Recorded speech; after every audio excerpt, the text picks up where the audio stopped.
living in an artificially induced state of consciousness that resembles sleep. The poor and the underclass are growing. Racial justice and human rights are non-existent. We have been lulled into a trance. They have made us indifferent to ourselves, to others. We are focused only on our own gain. That is their primary method of survival. Keep us asleep, keep us selfish, keep us sedated. You're listening to Toward Anarchy on the Republic Broadcasting Network. Here's your host, Michael Storm. Welcome to the show. Thank you so much for joining me. It is Sunday, January 3rd, 2021, the first show of the new year. Wow. I don't know about you, but I'm looking forward to the new year. I'm looking forward to some change, doing things a little bit differently, but still doing things the same. You know how it is. I didn't make any resolutions. I never have done that. I quit smoking once, but I did that on my own. I didn't do that as a resolution. I tried to do it as a resolution for years and years. It's one of these, I'll quit smoking this year. I'll quit smoking this year. I'll quit smoking this year. And just never do it. You just go buy that pack of cigarettes. But I've never bought into the new year, new thing.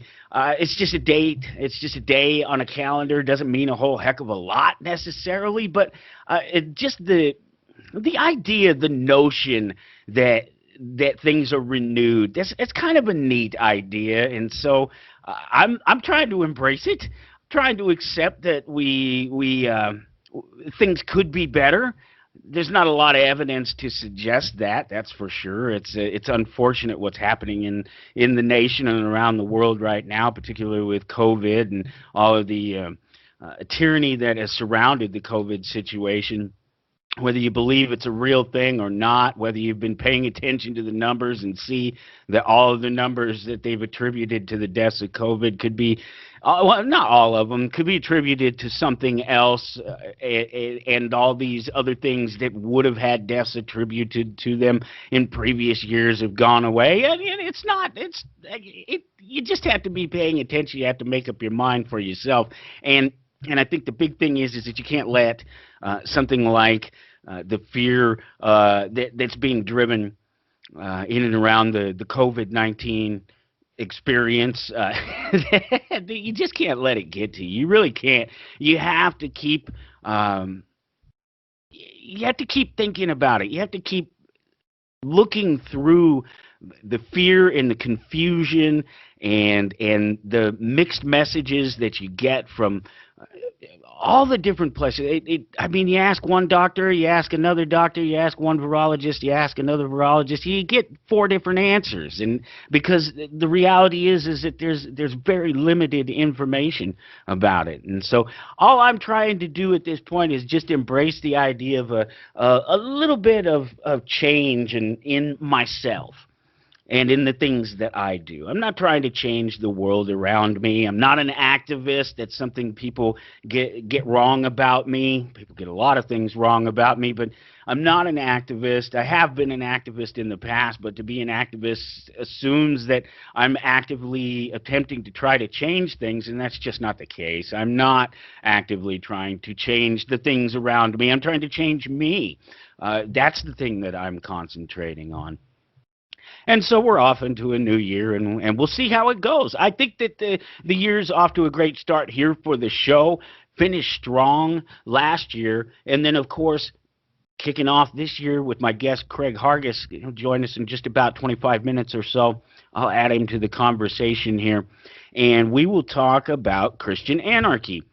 And, Christianity, anarchy, are they compatible ideas? Is Jesus, is the Jesus figure is he a voluntarist? Is he an anarchist? Is he a voice for reason in another sense, not just in that worshiping sense, in that religious sense? Is there another message inside those teachings? And there are people who believe that there is, and that it's a solid core message that's consistent with the anarchy views. And so we'll talk to Craig Harguess coming up in just about 25 minutes. and we'll see. We'll see what he thinks about it. We'll ask him about the Bad Roman Project and what it is he and the people he's working with on that are doing, and what it means to them and how they got there, how it all came about. And we will do that in just a little bit here. Until then, though, go to towardanarchy.com, click on today's date. You're looking for the 3rd of January, 2021. Everything is set up in the archive and across all the different little buttons and things that you'll find there. If you're right on the front page with me, you'll see Craig is my guest, and there's a couple of things that we'll talk about. Remember last week when I mentioned this CNN article on the vaccine passports? And I even read through a little bit of it. We'll talk a little bit more about that, and I shared the article with you. And then there's just so much to talk about. I have this list of things that I wanted to talk about just in the vaccine, just with the vaccines alone. But then there's this idea that has been vexing me all week. It's this idea that that people get me wrong about things, and so I want to address that, and I will. But for the moment, I need you to like, share, follow, subscribe, do all those things that make the show grow like it has, that helps expand the reach of the network and the people and the voices across the network. The sanity that exists across this network needs to get out around the world, and the only way that it happens is when you do the like, the shares, the follows, the subscribes, whatever platform you're on, wherever you're at. Just take that second right now. I'm not saying anything important that I haven't said before already. Just take the seconds right now to like it, to share it, to follow, to subscribe. Doesn't matter what platform you're on.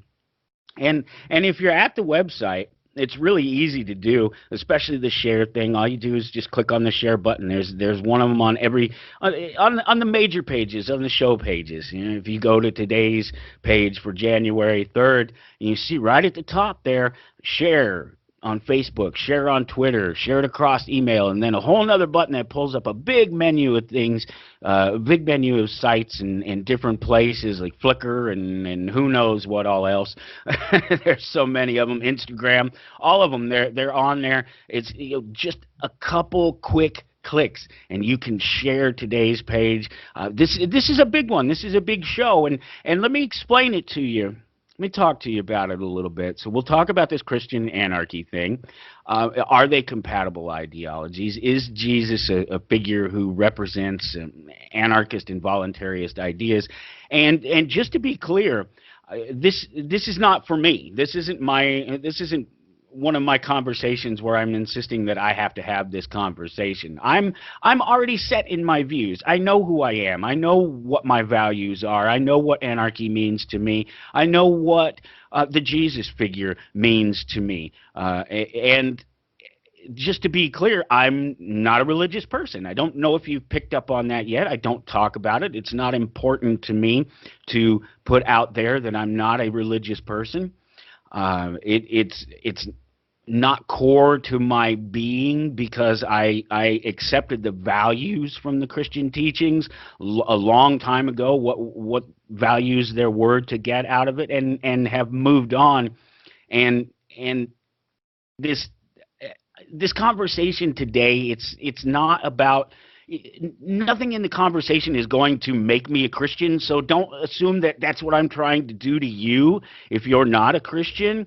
If you're not religious, atheist, agnostic, whatever it is, if you're Jewish, you have a different religion, something along those lines, I'm not trying to convert you. I'm not bringing Craig here to try to convert you. I'm just bringing Craig in for the conversation to talk about the values. You know, I was raised with Christian values. I was raised in a Christian household. I was singing and preaching before the congregation, before I was a teenager. I was involved in the church, in every church that I was in as a child, and into my early teens. And I got what I could out of it, and I accepted what was important out of it. And I think that's something that gets missed a lot of times with the religious thing, is it's about the I don't want to say cult because it's an off-putting word, but it's about the group, and it's about following, and it's about doing all the things together and conforming, and for me that's a huge problem. Go figure. The anarchist has a problem with conformity. Uh, just it to me, these things are much more personal, and that the better examples of godly, good people, you would never even necessarily know that they're followers of a religion or any particular religion because they're just good people. They just do the right thing by other people as long as they can, as often as they can, and they don't try to brag about it, and they don't try to really push any other value on them than what they actually show, the light that they show from inside. And so that's the conversation today. Don't be offended. Don't be worried about where it's going, or any kind of intent behind it, because the intent is just to have the conversation, just to talk about the ideas, the compatibility. It is not about trying to convince you that there is or isn't any value in a particular religion, or in joining the church, or joining up with the Bad Roman Project, or any of these. These are all personal decisions for you to make as you go along, as needed. Apply where they need applied. That's kind of the reality of everything that you learn and study and try to understand. Presumably, when the time comes up, you'll know that this is the place where I need to exercise those ideas. And so we'll have that conversation with Craig coming up in just about 20 minutes. Go to towardanarchy.com, pull up January 3rd, and you will see there's a link there to follow the Bad Roman on Facebook, as well as to visit the Bad Roman website. And then I also, as always, I shared a couple other links with you, and I want to get into them. I wanted to talk about them because it was just one of these funny things that happens all the time, and it happens from paying attention. It happens from doing that studying and that learning. So when you see these things, you know where it applies and you know what it means to you. So last week I was telling you about the CNN article that I saw just before the show. I was scrolling through my phone in the seconds before the show and pulled up and came across a CNN article, and I just glanced at it, and it was just about the vaccine passports, and it's something that we've been talking about for a while now, something that it's something that's been coming for a long, long time. Guaranteed that it was going to come. It was only just a matter of when, where, and how. Well, we have all the when, where, and hows now, and they're trying to institute it. But as I was reading through the piece, I stopped. Remember, I stopped at one point and I commented on the language. I said, this sounds like a Wire piece. And it was a CNN piece. It says CNN, had the author's name. I don't remember who it was off the top of my head. But that's it. That's all it said. Well, and it must have been, I don't know if it was later that evening or if it was Monday, whatever. It was some very short time later that I came across a local version of the exact same piece. This is the point here, is that it's propaganda. It's centrally controlled news. And if you look at that link that I shared, note who the author is on it.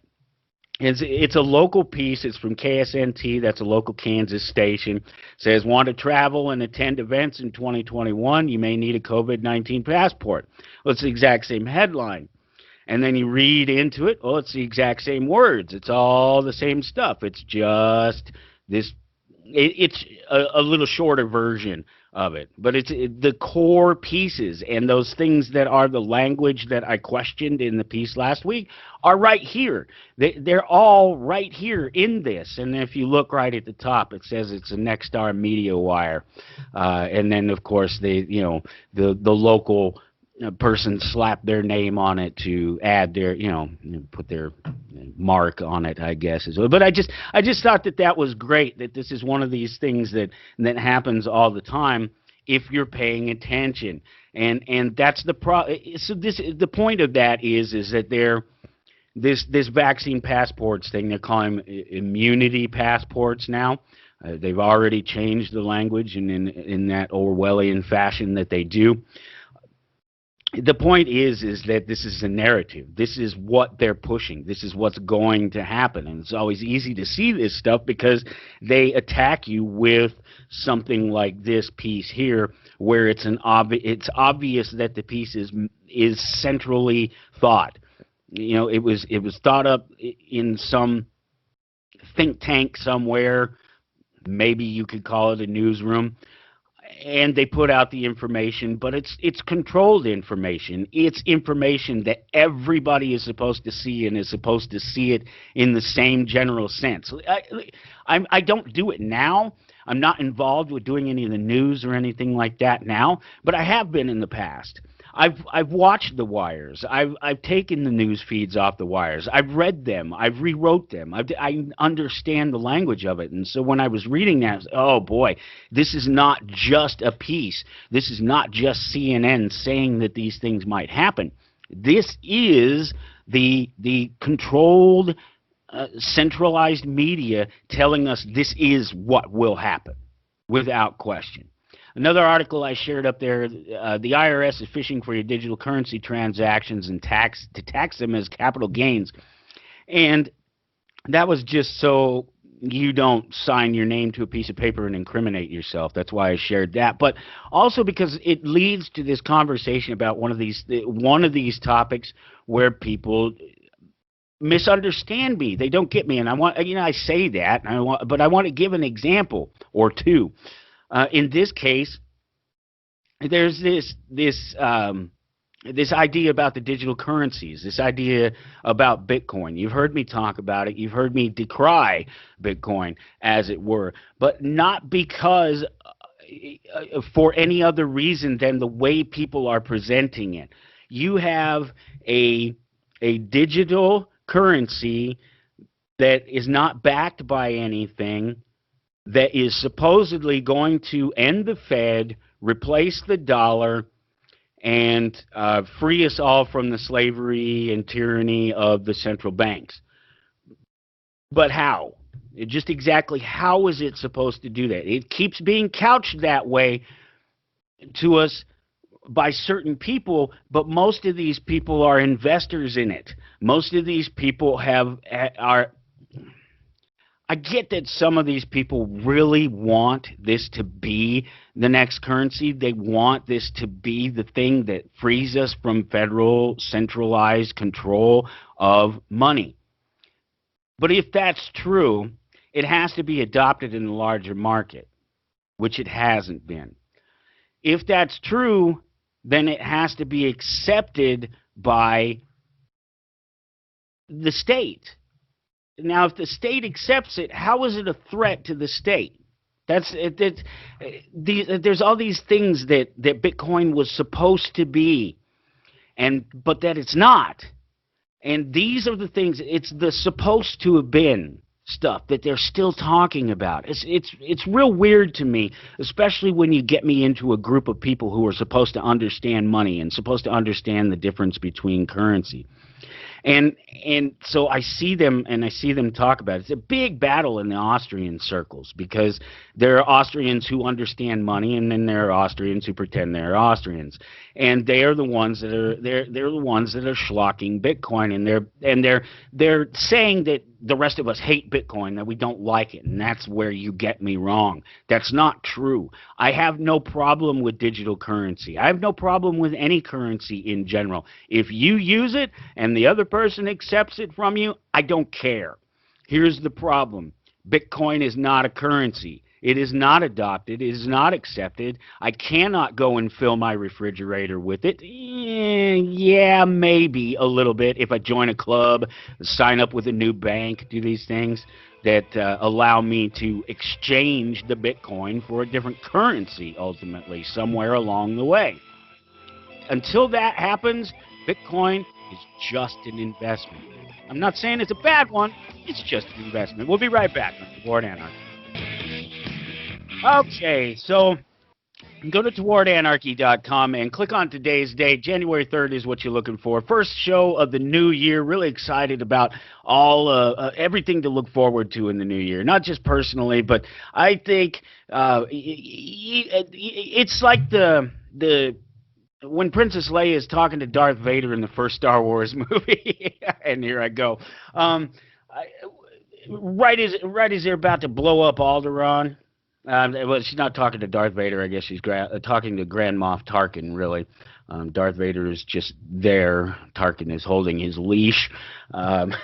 She's talking to Tarkin, and she says, the tighter you squeeze your grip, the more star systems will slip through your fingers. And that's what's happening right now. The more they squeeze, the more of us get away, the more of us break free from it. It's been a wonderful thing. It's been a slow and painful process, but it's been a wonderful thing to watch many of my right-wing friends wake up this year to the fact that, well, socialism is a disease and that it infects both the left and the right, and the authoritarianism. Boy, man, if you aren't seeing it now from both sides, if you haven't figured it out by this time, you're not going to figure it out, I don't think. Maybe you're still young and you still have some time and some optimism that doesn't exist for other people. Some of us, though, we're older, a little more pessimistic, not as much time to waste trying to figure out whether or not something's going to pay out. You have to, I mean, it's like an investment or anything where you have to know. You have to know before you go in. You just don't dive in and turn over your life, your money, your wealth, your health, everything that you have on a whim. I mean, some people do. Some people gamble. Some people are crazy. But I think most of us want to know and understand. And once you reach a point where you can't say you don't know anymore, that you don't get it, that you're not seeing the tyranny, that you're not seeing the hate, the fear that is politics, the need for politicians to keep people divided. These things should be obvious to you by now. There should be no more question anymore. It should be us against the state at this point. But I don't know how much further we have to get before we reach that breaking point. All you can do until then is find the good information and share it. So that's why I would give you the button up there to make sure that you share. Pay attention, vaccine proponents. You're watching in real time the type of event hype and misinformation in data collection and disinformation in data dissemination that has led millions to the knowledge that vaccine science is a fraud. I said that back in April of last year, early April and late March, because I said it here before I wrote it down and had an actual quote out of it.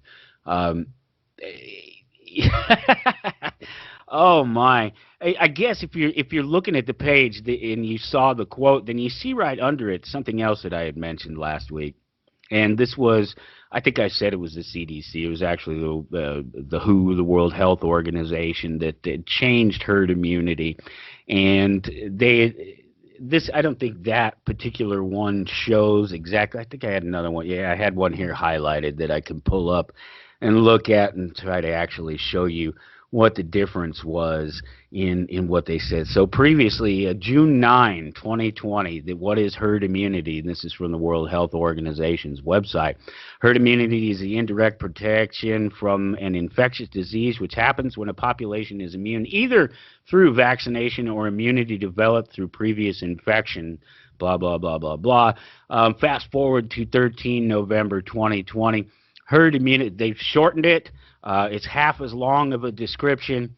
Herd immunity, also known as population immunity, never heard of that before, is a concept used for vaccination, in which a population can be protected from certain viruses if a threshold of vaccination is reached. Herd immunity is achieved by protecting people from a virus, not exposing them to it. That's a lie. That flies in the face of every medical understanding that we have leading up to this point. That's the game that they're playing right there. That's you rolling the dice on the vaccine. 40% of people don't want to take it. That's from my own observations. That's also from national observations. It's also, I saw in LA, that's the percentage of nurses and healthcare providers who refuse to get the vaccine. And of course, depending on who you ask, we're not going to return to normal. Adaptation is the expectation. That's what I wrote. I wrote that down here when I thought adaptation is the expectation. You will adapt to the changes that they've made. They will not change the things back. We'll add Craig Harguess to the conversation when we get back. We'll talk about Christian Anarchy here on Toward Anarchy. Okay, go to towardanarchy.com. It's easy to find, towardanarchy.com. Just click on today's date. That's what you're looking for. If you're right there live with us on the front page, it's really easy to find because it should be right there at the top, January 3rd. If not, just click on the archive, and it'll be real easy to find because 2021, there's only 1 month so far, and there's only 3 days, and only one show. So real easy to figure out where we're going to. Now we got it. All right, we'll get him in here. We'll get him in here. All he has to do is answer. There, he answered it. You answered it. Well, I'm on my phone now. Oh, yeah. Well, see, I didn't know what that was, and then because it said spam risk or something on my phone, but I'm not seeing anything on Skype. Yeah, I mean, from you. I don't know. I used your phone number as your Skype. If you have a different Skype ID, then you'd have to give me your Skype ID, and I can add you that way. Otherwise, we can just talk on the phone. It doesn't matter.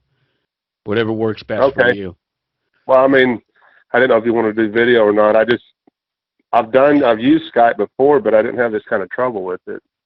Yeah, I don't know why it's just calling you. I guess you're answering it on your phone instead of answering it on your computer. That's the thing. If that number is tied to Skype, you should be able to answer. That's my phone number, but I've used it before. Is what's strange about it.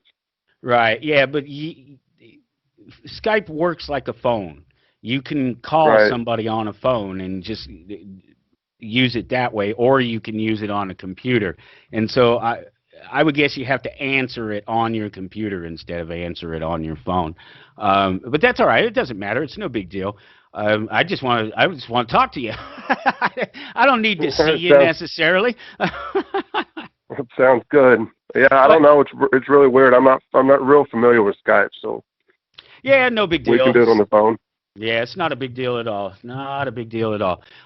Just that we're connected, that's all that matters. And we can jump into this conversation. I was telling, earlier in the show, I was just telling the listener that, I wanted to bring you into this conversation, talk about the compatibility between Christianity and anarchy, and then I also wanted to make them understand that it's not about trying to convert anybody. If you're already Jewish or Muslim or you're an atheist or an agnostic or whatever it is, we're not here trying to convert you to Christianity. We're just having this conversation about the ideas within Christianity, the Jesus character himself, and the compatibility with anarchy, if there is any. And so, Craig, you've spent some number of years trying to answer that question yourself, I gather.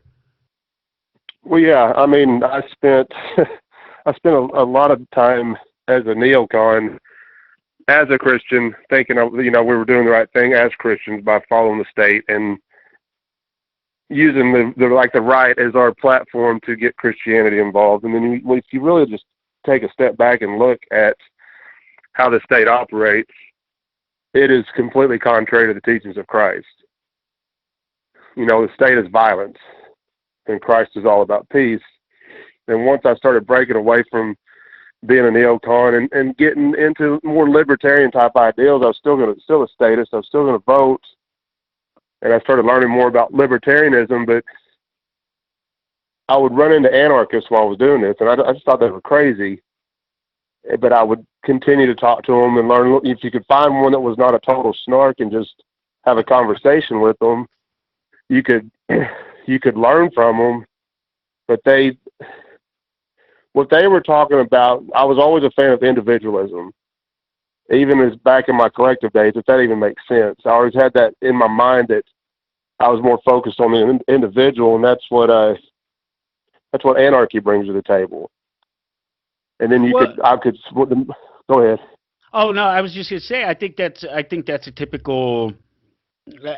pretty typical of people who come from the right, because the right gives you the illusion it almost gives the illusion that it's anti-state, and that it's formed around the idea of keeping the state out of your bedroom and out of your house and out of your wallet and all these things. But it's really not. So it's no wonder that you would come from that point of view. Right. And if Republicans or people that call themselves conservatives would just take a step back and look at it honestly, there's nothing about the right that is small government or limited government. I mean, it's all bloated just like the left is.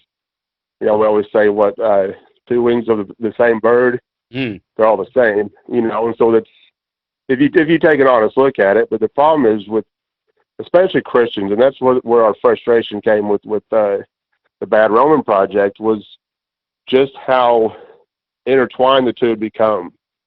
And when I would take a step back and look at how Christians were behaving while being entangled with the state, like I said, it's all contrary to the teachings of Christ. And it's here we are now. I mean, if you go back and read the Sermon on the Mount, when you start studying anarchy and start studying the teachings of Christ, whenever I could put the two together, and it just came to me one day. The more I learned about anarchy, I was like, wow, this has a lot to do with, I can see my faith inside of anarchy as well. And then you run into, some anarchists would be like, well, no masters, no rulers. I get it, but we don't recognize any earthly rulers. It's all about helping, living on the fringe of the society instead of trying to seek power within the political system, the political realm. And if you look back at the early church prior to Constantine, they had nothing to do with the Roman Empire. They flat out told them. Tertullian was one of the most outspoken Christians when he would go in and say, I shun the voters' booth. He said, we have no interest in your public meetings. It's completely foreign to us. And then after Constantine, you see just how intertwined the state and Christianity became. It'll make a Christian ugly pretty quick. Well, it seems to make sense. I mean, the state is all about power and about control, so it seems like they're sort of natural bedfellows along with religion, especially if you want to control the religion to make sure that you control the minds. Right. Well, what was always confusing to me is how it got to where we are now. I never understood, especially if you look at the teachings of Jesus in the early church prior, the first 400 years. I was always confused about how it got to where we are, because it just seems to be getting worse. I mean, you can spend 10 minutes on a Franklin Graham Facebook post. I don't recommend it, but you can spend 10 minutes on there and just read the thread. And these are all professing Christians, and how the worship of the state is just disgusting and sickening. But once Constantine he started protecting Christians, and because they've been persecuted for the first 400 years. I mean, all the way to the point of death, because they wouldn't bow to Caesar, and they only recognized Jesus as their king. And so that's how they got intertwined. I've been taught, and what I can tell is he offered some sort of protection. The problem is Constantine was not about peacemaking. Constantine was about war. Constantine was about violence, and that's contrary to what Jesus taught. Yeah, man, there's a lot of history there, a lot of things that point to Jesus not being someone who just wants to toe the party line, for sure. There are all these indications, and these are just in the edited stories within the Bible. If you reach out to some of the Apocrypha and other books that could potentially have been included in the Bible, you hear other stories, and you get other ideas of who these people might be. You get a larger picture, maybe, of some of the lives of some of these characters. I don't mean characters as in story points necessarily. I just mean in the idea of who they are. You're a character. These people become a little bit. These people become a little bit more clear to you. That's part of the problem with the notion that the Bible is this chosen collection of books and not all of the writings from in and around that time. I mean, and of course there's reasons for that, but it leaves you with a limited view, and you kind of have to fill in the rest yourself. And I think you're right. I question myself too, having been raised in the Christian tradition, how you get to supporting the state when the state is what it is, when it's based on theft and violence and other things, not just theft and violence, but so many other things that are contrary to the idea of what a good man would be, what a good religious person would be. So, to be here all these years later and to have so many Christians support the state the way they do is definitely a little confusing to me. Well, it's not even so much the support of it anymore, man. That's what's become so frustrating for us with our project, and that's how the project was started. It's more than just support. They're worshiping the state. It's almost on a worship level. I remember being back in my neocon days, and when Obama was elected, it was amazing to me the worship that he was receiving from the left. But I got to tell you something. I think Trump supporters have trumped that, or they are trying desperately to trump that. Just the worship of my conversations with Trump supporters and just people on the right. It's I don't know. And going back to the early church, it was important for me to understand how they responded to the state things. You can see it in the Bible some, but if you go back, if you could go read like Polycarp, he was taught directly by the Apostle John. Read some of how he responded to the state. I mean, they executed him. He said, "We are taught to honor the government as long as they do us in no harm." Is there anything you can point to in the government or the state, period, that does nobody any harm somewhere, in some fashion? I can't think of one thing. So when you put that together. Well, I was just going to say, no, you can't, because you have a deeper understanding of it. You get it. You see the causality. You see the connection between how this person over here gets some benefit from government and how government had to take that from someone else to give it to them. Exactly. And people aren't looking into that, and people aren't understanding that as Christians. We talk to non-Christians on our show, but the main focus has always been the growing entanglement of the Christian with the state. Mm. And like I said, it's just getting worse, and we're trying to get a message out there, and people have latched onto it a little bit, which has been kind of cool to watch, but we're trying to get more people to latch onto it. Christians in itself, and like I keep going back to the early church, once I understood their response to the state, it was easy for me to become an anarchist. They didn't call themselves anarchists back then, but they were anarchists. They had nothing to do with the state. I mean, there was at one point they wouldn't even allow you in the church if you were part of the military, because that was violent. They wouldn't have anything. They would not let you in. They debated it some, but that got to where you had to renounce any kind of attachment to the state if you want to be part of the church. And you look at today, it's vastly different. Well, it's an easy thing to do. It's an easy thing to swap gods, I guess, in the case of the state. You switch from believing and following one thing to just believing and following another. I think people are prone to doing that when they don't understand the things that they say they believe. We're talking to Craig Harguess about Christian Anarchy. We will be right back here on Toward Anarchy.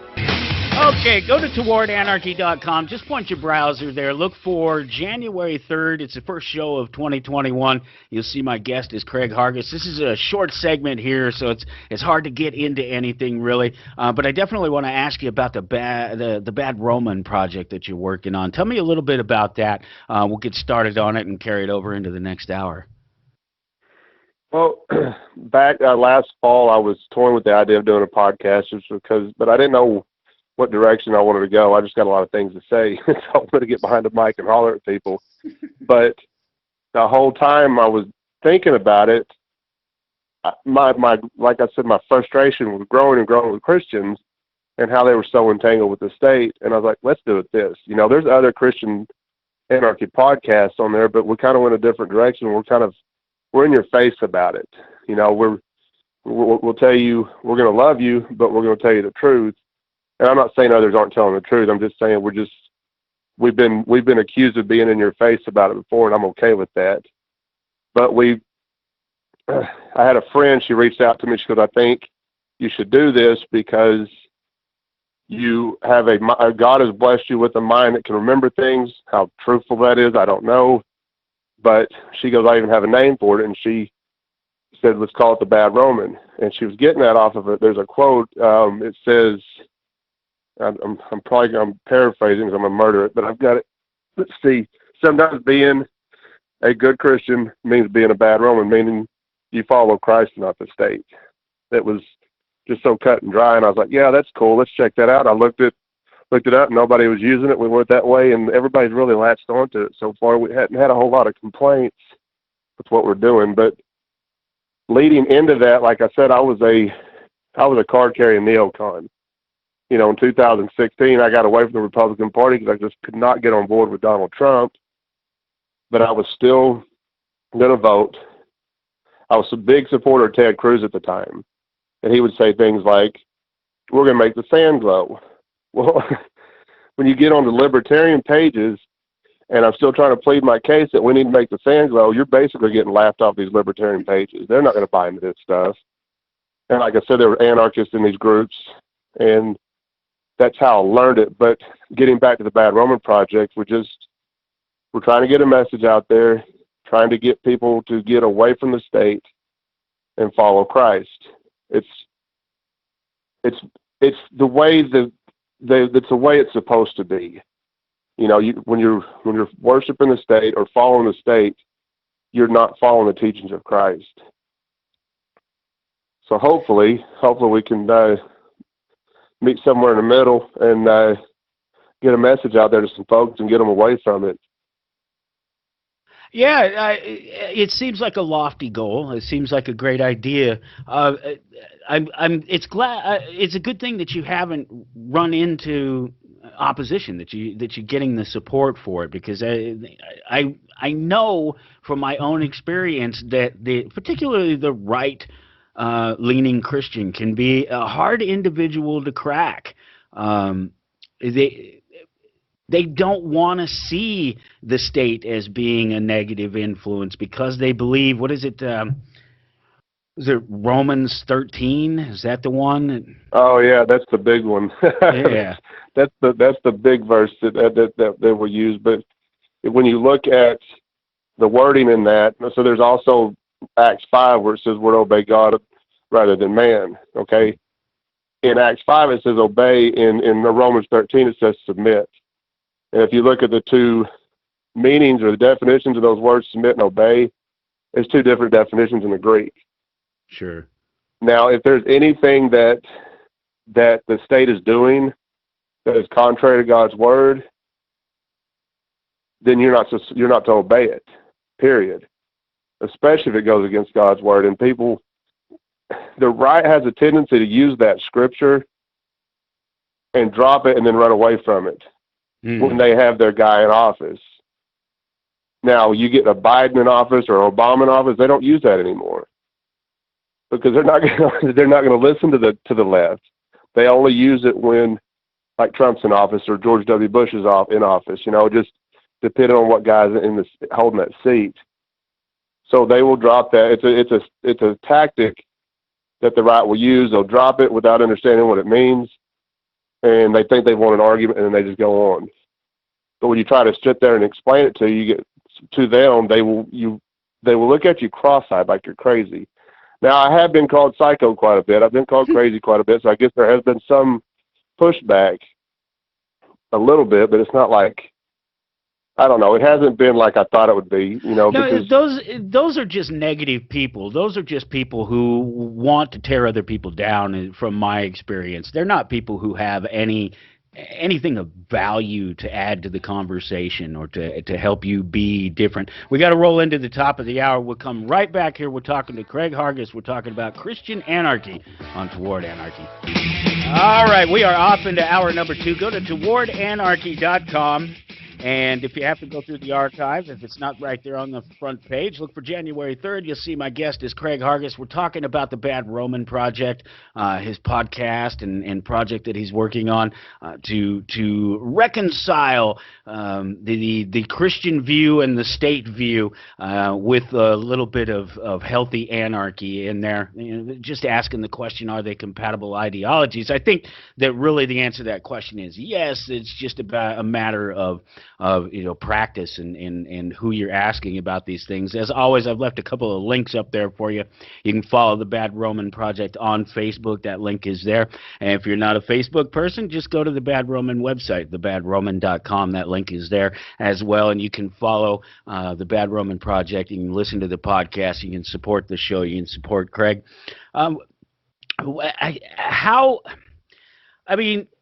Where do you go after you start the things? You have the conversation, but do you have the same conversation every week? Because this is something that I run into in my show. Anarchy hasn't been realized since I was on last week, so I have to keep talking about the same things. How do you keep it fresh? How do you keep it new? Well, we've had some really cool guests on the show where we got into the early church and we focused on that stuff. Now we get away from it a little bit, depending on what's going on. We've had Kerry Baldwin on where we talked to when the whole COVID thing was starting up. We talk about it's not hard because the state gives us enough material, really, and we only release every 2 weeks. So the state's going to do something stupid. And you can see how the Christians are responding to it, so we can have it. If something pops up, we can go into that pretty quick. But we've gotten to the point now where we're having people reach out to us to come on the show. About I've heard you talk about agorism or agorism. I don't know if I'm saying it right, but I've got something lined up where there's something about Christian agorism that we're going to be releasing. So. Well, I'm actually recording this month. I don't know when we'll release it, but our first episode this year will be on the 14th. And we've got Brian Zahn and the director of a documentary based on Zahn's book, Postcards from Babylon.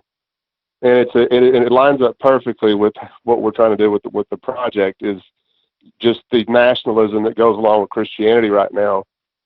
We've got that. We've got Scott Horton, I don't know if you're familiar with him. We've got him coming up from antiwar.com. We try to get Christians to understand just how ugly war is and how you can how Christians should not be supporting war. You always hear support the troops, but I support the troops so much I want them home.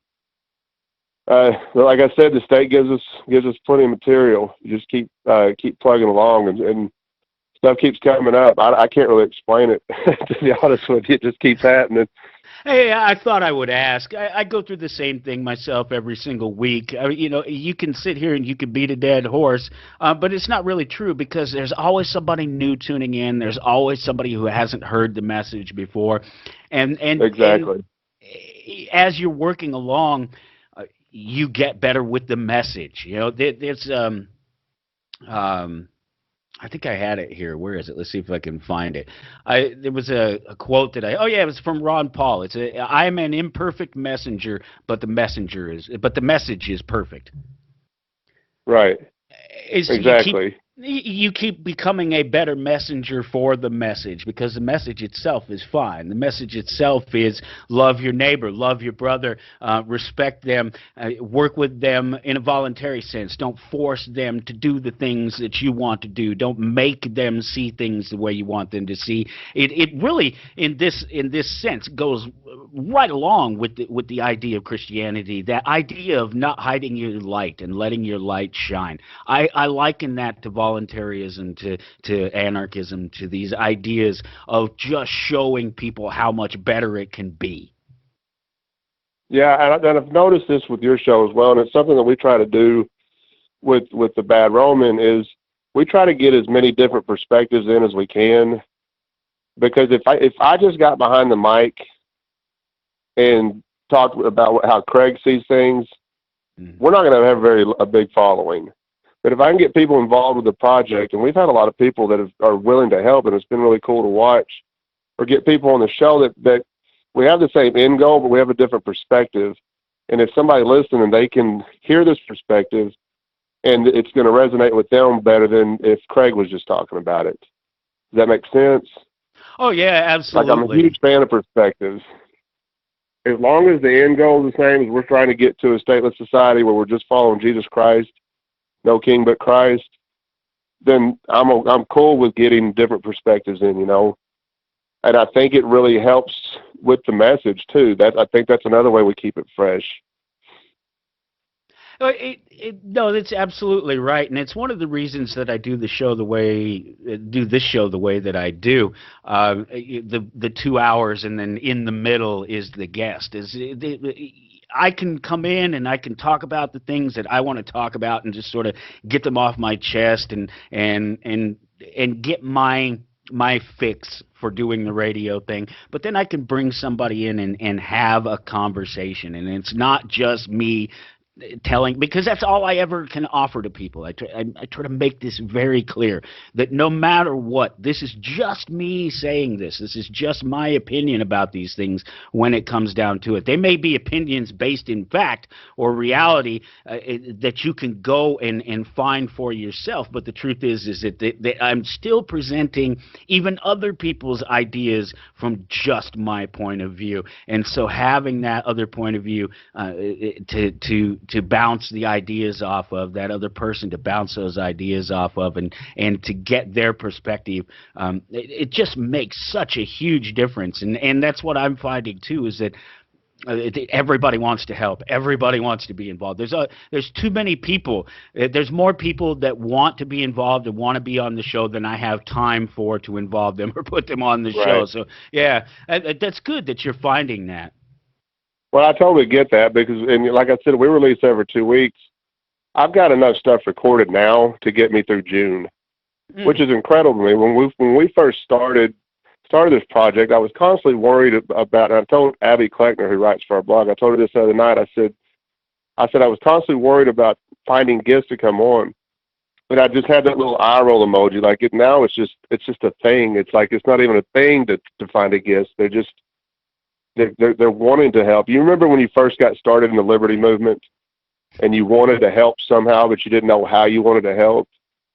People are eager to be a part of something and help push a message forward or spread a message. They just don't know how.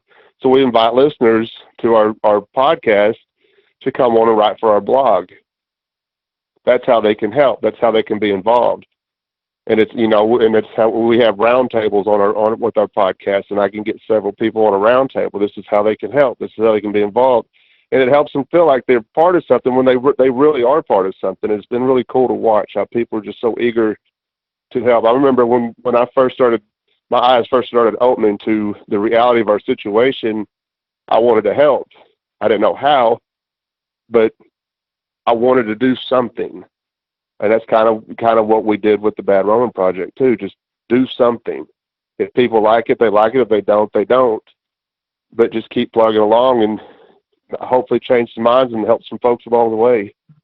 It really comes down to that a lot of times, doesn't it? I mean, that's a lesson for people to take away from all of this, and that's that. Just do it. I hate to take the Nike slogan and throw it at you like that, but that is the reality of it. Just pick something and do it. That's been part of my exercise throughout this whole thing, is that yes, you can do it. The normal person can do it. Yes, I have the benefit of the network, which is a huge benefit, but it's a benefit that isn't isn't necessary to put your voice out there. You don't need to have the same break in that sense that I've had to be able to get a message out there. You just have to take the steps. You have to build the website. You have to turn on the microphone and start recording things. You have to talk to your friends. You have to say, hey, what are you doing? What am I missing? What am I not talking about? Who am I not talking to? How do I get them to come on to my forum and discuss these things? And it's really not that hard to do. It just takes that motivation, and it takes that first step, and that needs to be backed by that notion that yes, you can succeed. If what you're doing is something that people are interested in, then you will succeed at it. So it's great to see that it's working out that way for you. Yeah, and I like the idea because, and I've seen it happening more and more. That the Christian anarchy side of us, the movement's starting to grow a little bit more than what you would think. You know, if you're not in the circle, you're not really seeing it, but just seeing it from our perspective, there's more people starting Facebook pages. There's more people starting podcasts. There's more people writing from their perspective. And I'm a huge fan of this. And I will tell them I will bring you on the show. I will help promote your project because I think we need to flood the arena with the message, you know, so to speak. Because the more people we get out there, the more people are going to hear this, even if it's just in your community or in your church or in your family. You know what I'm saying? So if you are thinking about do it. Because they don't tell you this when you start this. It's a lot of work. That's one thing that I was surprised by is how much work goes into this. There's a lot. Well, there's so many things to consider from every angle, especially if you're doing it yourself. There's so many. Even just doing one show every couple of weeks or something like that. If you want it to be something more than just another presentation, it takes a little bit of time, a little bit of effort, because you have to work on yourself. It's about that message and about perfecting your ability to deliver that message and about choosing the right people to help you deliver that message, as well as the means. You know, where do I submit the podcast? Where do I share it? Right. How do I share it? That's when we first started it. I found a freelancer. She's our project coordinator. I found her on a website. She built our website. She maintains the website. But when we were starting, she was sending me stuff to read, and she's like, "We're gonna have to start a website. We have to start a blog." I'm like, "Whoa, hang on a second." I wanted to get behind a microphone and holler at people. That's it. That's all I wanted to do. But she was right. We needed that website for people to go look at. We needed a blog for people to go read. And it's getting people involved that wanted to write for the blog. I've got a guy that handles our social media that he puts together all of our memes and stuff. You know, doing that has helped me just to focus on the podcast. And if you can get you a team together to kind of, that, like I said, people want to help in some fashion, get you a team together and get out there and do it. The more people you get involved, the easier it is for you.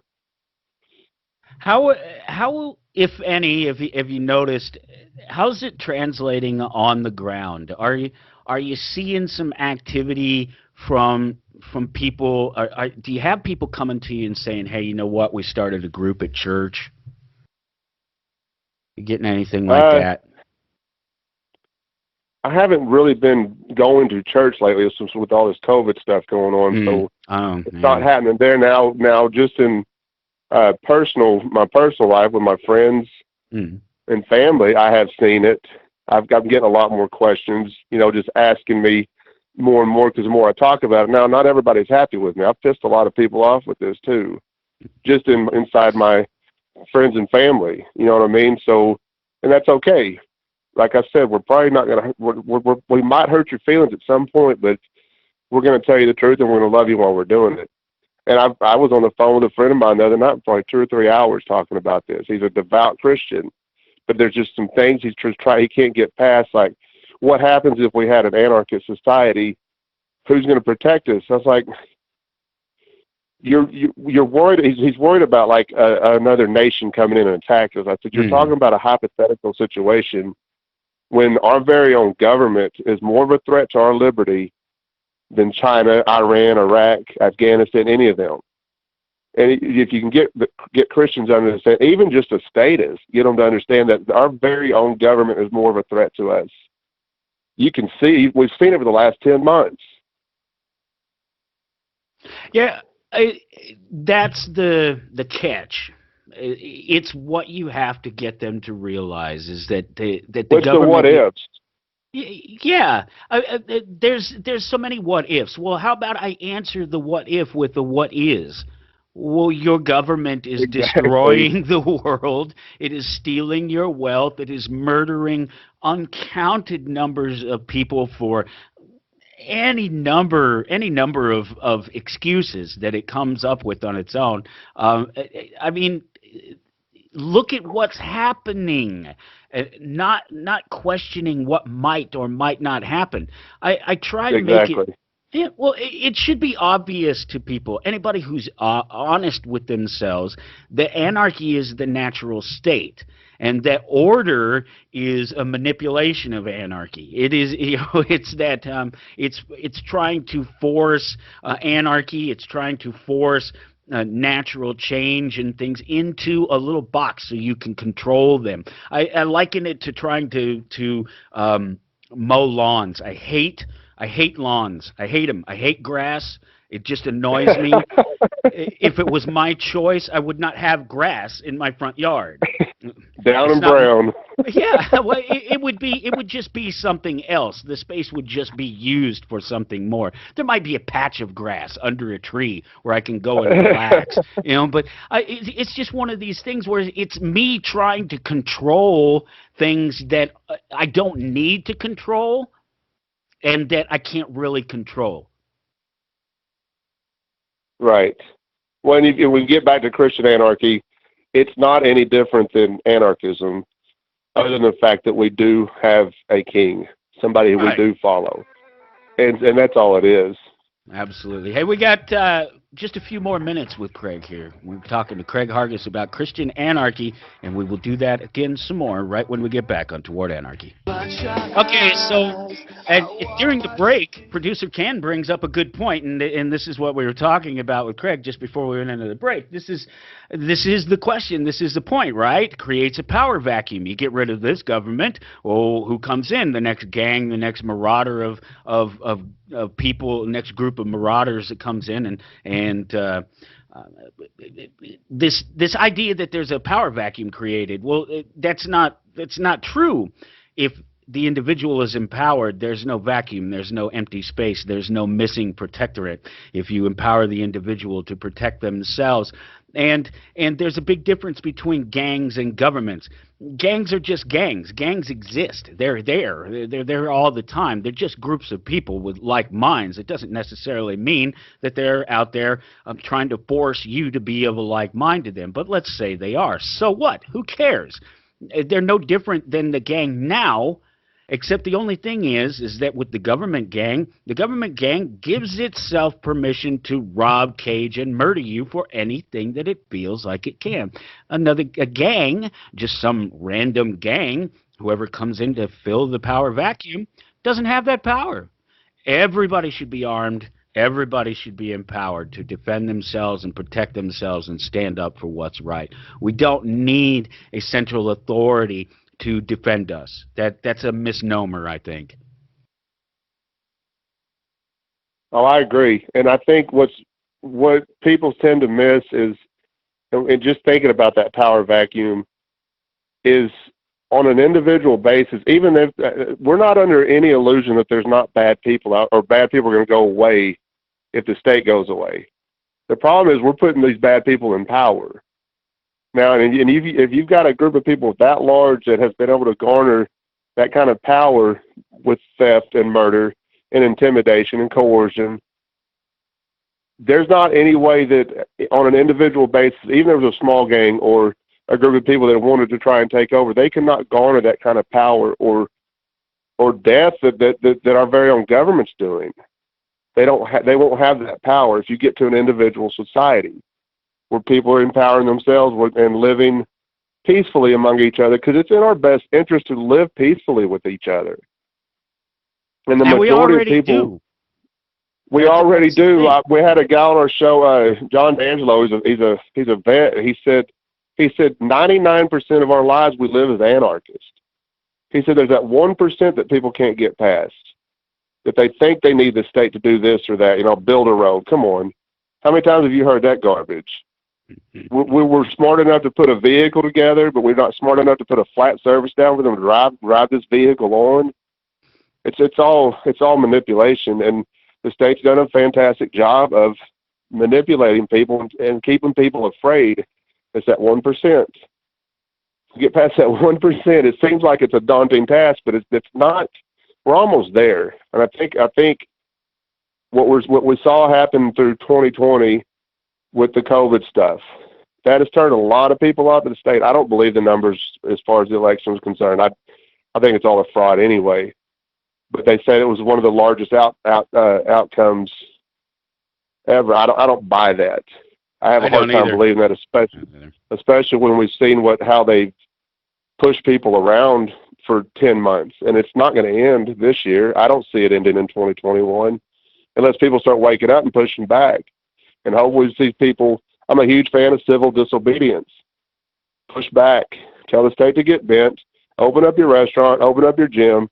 Because they don't have the authority. There's way more of us, and if everybody would just get to that point, listen, this is how we're going to live our life, and you don't have a say-so in it anymore. And the state, this is one of the biggest mistakes they could have done. I think, now we'll see, they make mistakes all the time, but I think they've really screwed themselves over with this one. It's just taking people longer to wake up to it than I had hoped. Well, it's been my contention that the vaccine issue, that an issue like this would be the breaking point for most people, and it certainly seems like that's true at this point. It's again, the more they push, the more likely we are to push back, and they're pushing as hard as they can right now. And they're pushing every single button too, because this time it's not just about an imaginary thing that could scare us. It's not like the terrorism thing. This is one of these weird things that it doesn't know a religion, it doesn't know a political ideology, it doesn't know a color of skin. Well, actually, it may be. There's been some talk that COVID has been harder on the black population because of DNA than on the white population, but just that entire idea that that a disease doesn't know any boundaries. It only knows to be stopped. Man, I'm sorry we are out of time, Craig. It's been great talking to you. I hope I get a chance to talk to you again, have you back on again real soon. Yeah, man, anytime. Thanks for having me. I really appreciate it. You bet, brother. Take care. That conversation went way too quickly. We'll definitely have Craig back on again to have some more conversations, not unlike that one. I like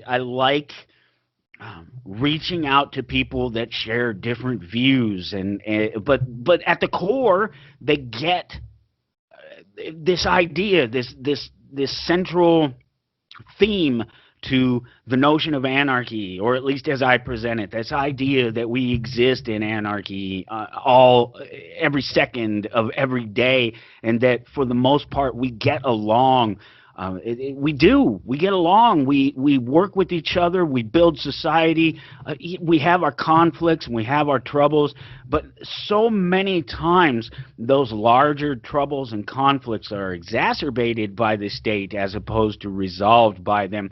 The state gets involved and starts making decisions of winners and losers. It's a part of the problem with the lockdown for COVID, is that they are the ones that are deciding who gets to be open, who's closed, what businesses are important, what workers are necessary, what jobs are needed to keep the economy going, and what ones can be sacrificed and things. This is nonsense. This entire notion is nonsense. And look, if you start looking at the numbers, I don't want to I want to talk forever about COVID. I mean, there's stuff, there's places, there's there's plenty of information out there, but it's confusing, and you don't know who to trust. And there's so many lies, and so many half truths about the whole thing.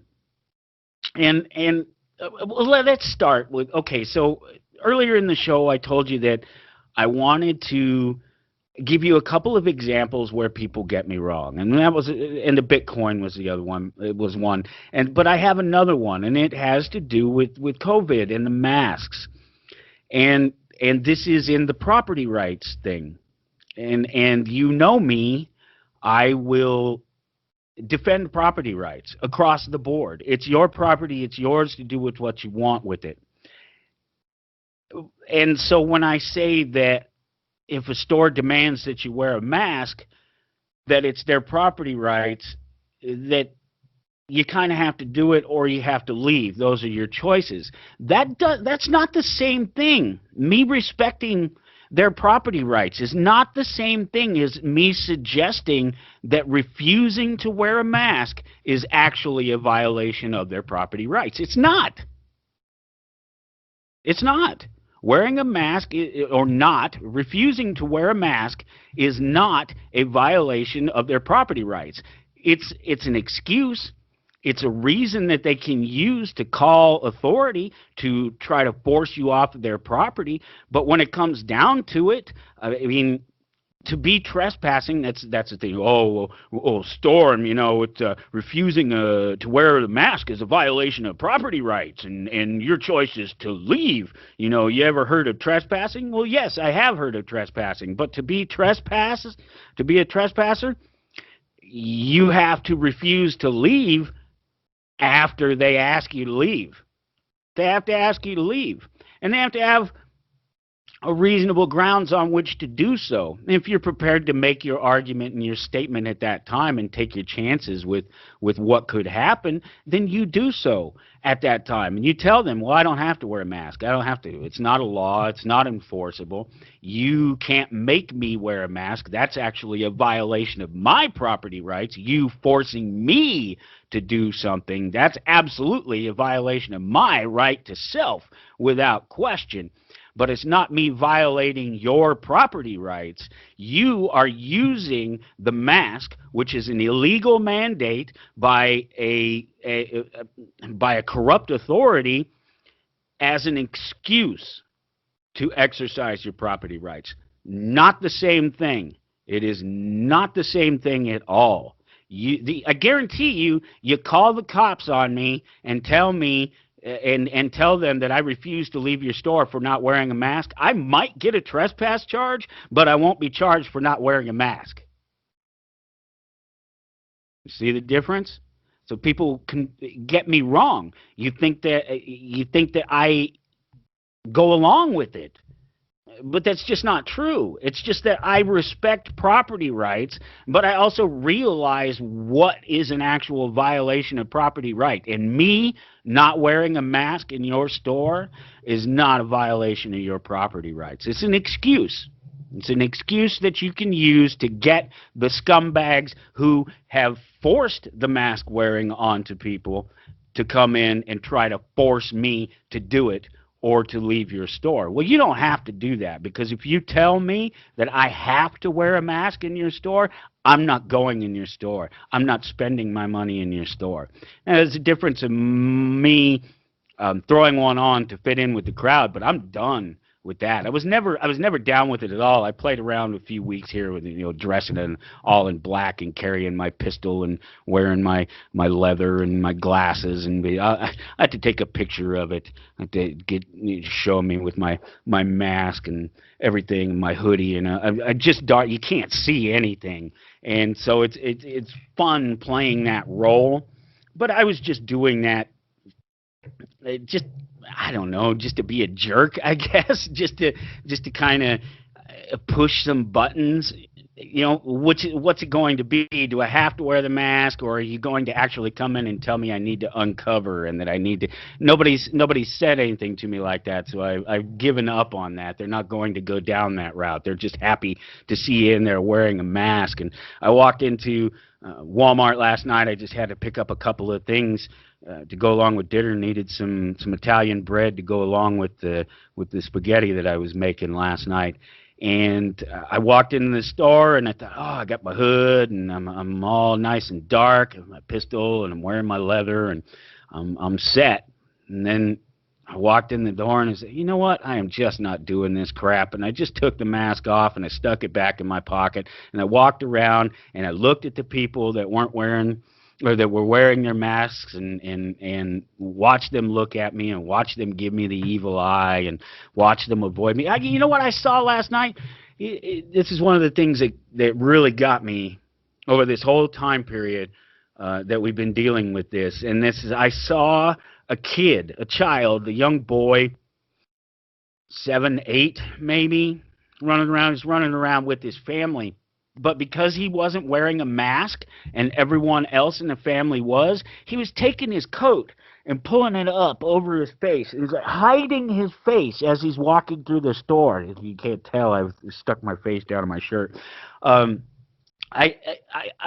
saw this kid being ashamed to not have that mask on his face. And he doesn't even know why. Has no clue why.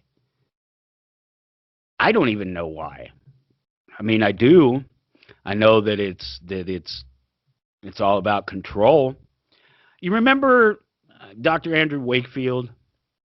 He's the guy with the famous Lancet article, except that he wasn't the guy. There was 12 other guys. There was 13 total guys on there on that report, and it was the one about the MMR vaccine potentially causing autism, and they basically excoriated this man. They took away his license. They took away the license of all these other people that were involved in creating the paper, and the Lancet retracted it. But then they were all exonerated in court in February of 2012. The lead on the paper, who wasn't even Dr. Wakefield, it's Dr. Walker Smith, a professor. He sued to have his license reinstated with the state, and was successful. The review of the paper couldn't find any evidence of them actually lying or saying anything that they didn't. The quote was, "This clustering suggests a causal relationship between the measles vaccine and encephalopathy may exist as a rare complication of the measles immunization." Never said that vaccines cause autism. That was a lie. And Dr. Wakefield, he's been, in my eyes, he's been exonerated in this whole thing. There's no question about it. But he had a statement out about COVID, and I'm just going to read it to you. That way there's no confusion about what I'm saying and about what he said. Let's see. Deoxyribonucleic acid are the basis of our genetic structure, and every cell is turned in code for protein, and it transfers its information to make the protein through messenger RNA, the mRNA. That's what this vaccine is. It's an mRNA vaccination. So a messenger RNA is an intermediary between the gene and the product, the protein. It's the protein that ultimately elicits the immune response, not the RNA. If you want to make a vaccine, it's proteins that you give, whether it's bacterial protein or viral protein, whatever it is, it's the protein to which the human immune system develops the immune response. So by definition, an RNA vaccine isn't a vaccine at all because it doesn't elicit an immune response. It has to be turned into protein, and it's the protein in turn that creates the immune response. A messenger RNA vaccine is actually genetic engineering. This is the point that I want to get to, that I talked about for a few weeks myself here and just hinted at it. That's what it is. It's putting genetic material from an RNA virus into your cells and asking your cellular machinery with the RNA to produce protein from your cells, to which you then mount an immune response. What could possibly go wrong? You have cells in your own body that are producing protein to which your immune system is going to mount an immune response. That's called an autoimmune disease. So for the potential for this to go horribly wrong is enormous. It's never been used in humans before, not like this. The mRNA delivery systems have been used before.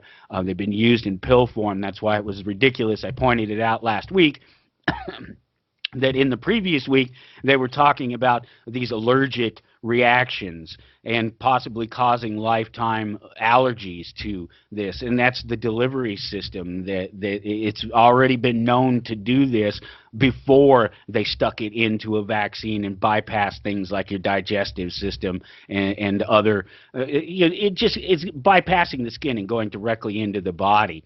That crosses the potential. This is the thing. I've talked about this before, where it crosses the blood-brain barrier. And they'll say, well, somebody will say to me, well, Michael, the vaccines aren't injected directly into the bloodstream. Right. So there's just a little less chance of it as opposed to directly. So what? What's your point? What do people think happens to the vaccine? That it just sits in there, or that it spreads throughout your body magically through some osmosis process or something? I don't know what they expect, what they think. It just comes down to a fundamental misunderstanding of the basics of what's going on here. I've been telling you before they came along with mRNA vaccinations that what they do is they add adjuvants. This is a word that's come back up again with the mRNA vaccine. These adjuvants are what are causing the immune responses. You're tricking the body into thinking that it's being attacked by something, except that what you're using to cause the immune response are these metals.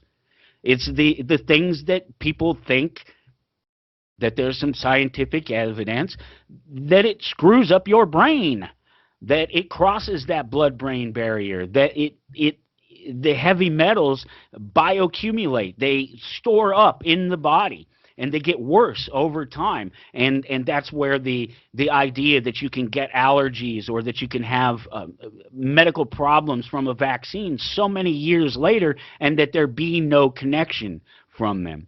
So I'm not the only person that's out here talking about these things.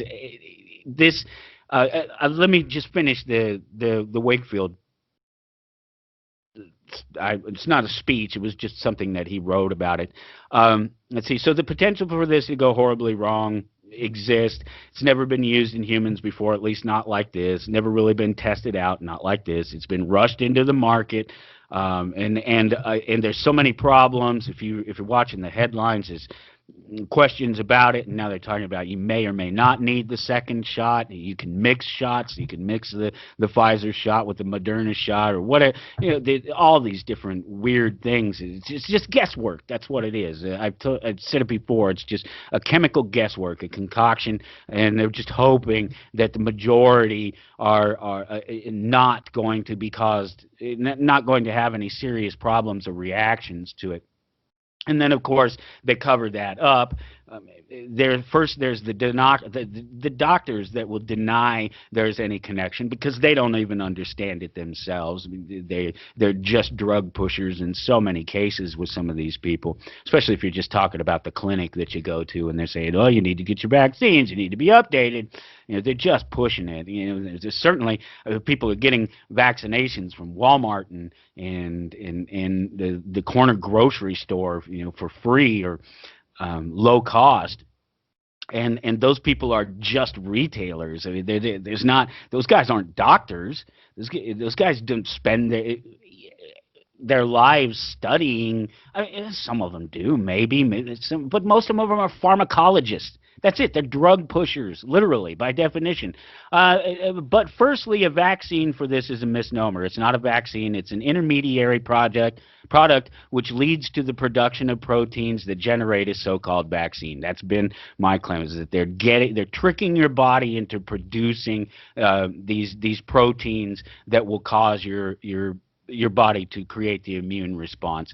And again, Dr. Wakefield here, it is genetic engineering that's never been tested out on human beings before, and if it causes a problem a year, 2 years, 5 years down the road, it's already been given to billions of people worldwide. It's too late. You can't take it out. You can't switch it off. You can't stop it. It's in there. And that was Dr. Wakefield's statement on COVID here. I don't know if it come out just the last week or if it had already been out before. I just copied the text and grabbed it because I wanted to remind you that Dr. Wakefield was not the enemy. He's another one of these people who's made an honest assessment of the data that he's seen, and this is what he came up with. And it wasn't just him. There were 12 other people involved in it. So I thought it'd be great to share his view on it. We'll come back and wrap it up. We'll talk about what's coming up next week on Toward Anarchy. Okay, you have to remember to like, share, follow, subscribe, wherever you're at. It doesn't matter what platform you're on. Take that minute right now to do that. I'll tell you what's coming up next week. I'm excited. Bradley Thomas' first appearance on the show this year. He's author, economist, just one of these all-around interesting folks that I've run into over the last couple of years of doing this, and I'm really excited to talk to him because he's been on the show before, but next week when I bring him on the show, I'm bringing him in to talk specifically about economics, not just something that he's written about or something that's topical. I'm going to ask him about economics. I'm going to talk to him about Bitcoin. I'm going to talk to him about money. We're going to talk to him about whether Bitcoin is money or not and what defines money. Some of these things that I've made some arguments for or against in the realm of economics, and we're just going to see what a man who has a degree in economics and a normal school, just going to college and learning what is generally taught in the college venue about economics, and then someone who has become an Austrian economist since then. So someone who has really the best perspective of both of these worlds in that sense. He can tell us what people are being taught about economics, and he can tell us about what people need to know about economics. And that's a pretty big deal, the way I look at it. I figure, I mean, there's no better approach that you can have than to have all of the information, or some larger view of what it is you're trying to understand, and even to get that view from the greater understanding of things, the collective understanding of the way these things are, and then to look at it and go, well, geez, you people are wrong. You don't know what you're talking about, and that this information that you're telling us is at best a manipulation to keep those in control of the money in power. That's what we'll talk to Bradley Thomas about next week, and then Felony Melanie coming up. And I have a list. I'm booked. I have so many. I don't even want to talk about it because I created this list. Where'd it go? Where did you go? And I had dozens of names on it. Well, they're all coming up. Nicole Wilde, I'm going to try to get Michael Zarian on the show. Jack Blood, James True, Roger Sanchez, everybody. They're all coming up. And next week, Bradley Thomas, right here on Toward Anarchy. You take care.